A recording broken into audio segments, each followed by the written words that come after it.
Good evening, I'm Brian Reagan. This is Tyler Kelly. And tonight we're in the 129th Psalm. All of the passages, all of the verses, if you will, Tyler. Many a time they have afflicted me from my youth. Let Israel now say, many a time they have afflicted me from my youth. Yet they have not prevailed against me. The plowers plowed on my back, they made their furrows long. The Lord is righteous, he has cut in pieces the cords of the wicked.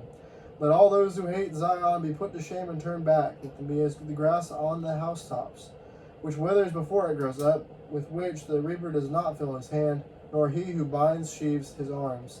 Neither let those who pass by them say, the blessing of the Lord be upon you. We bless you in the name of the Lord. All right. So, obviously, this is a psalm of lament, wanting the enemies of Israel, God's people, historically, for their failure, for their downfall. Verse 3, sometimes you'll see verse 3, people will make that about Jesus. The plowers plowed on my back, they've made their furrows long, talking about the scourging.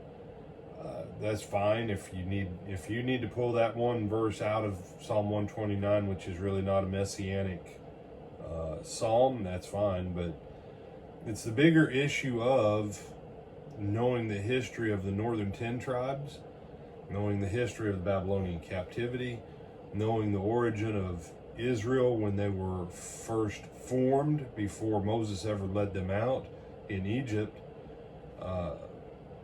that the Hebrew people, they have, granted some of it's their own fault, but they have endured a lot of strife from a lot of different nations. And a lot of it was with a whip of one form or another on their backs.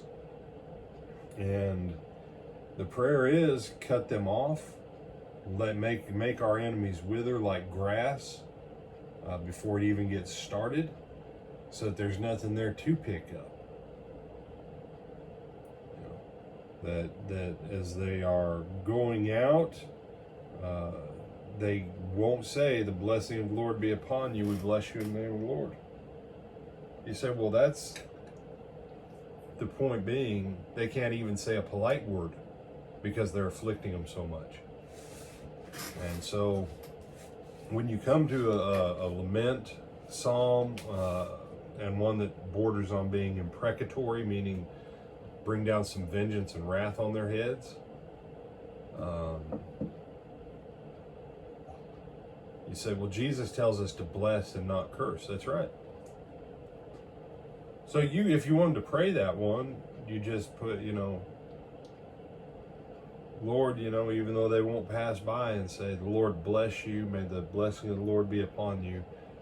Heavenly Father, put workers across their path to sow the seed of life into their lives so that they can turn, so that they can be saved, so that they quit being these kinds of people because they come to know your saving grace.